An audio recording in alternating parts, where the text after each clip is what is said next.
Topic है श्वासोच्छ्वास यानी कि सांस लेना यानी कि ब्रीदिंग।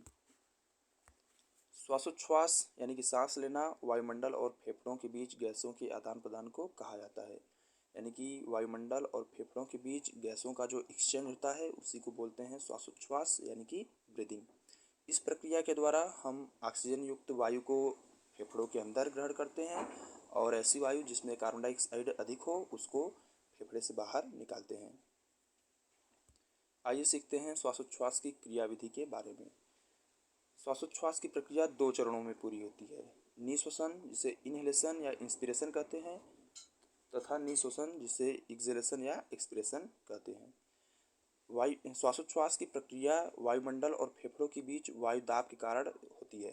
यानी कि वायु दाब जिधर अधिक होता है उधर से कम वायु दाब की तरफ वायु गति करती है।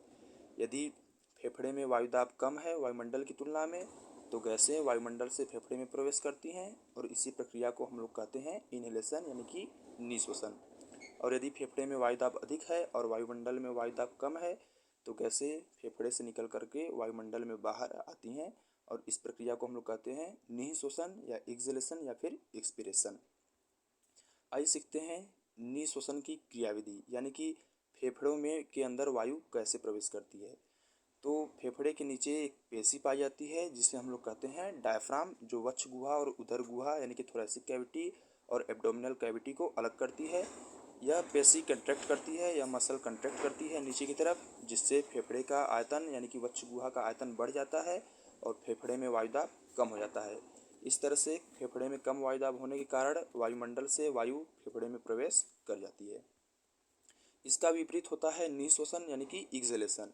इस प्रक्रिया के दौरान डायफ्राम पेशी कॉन्ट्रैक्ट फिर से रिलैक्स करती है यानी कि अब प्रारंभिक अवस्था में आती है, जिसके कारण फेफड़े में वायु दाब बढ़ जाता है क्योंकि वक्ष गुहा और फेफड़े का आयतन घटता है। इस कारण से वायु जो है वह फेफड़े से निकल करके बाहर वायुमंडल में चली जाती है।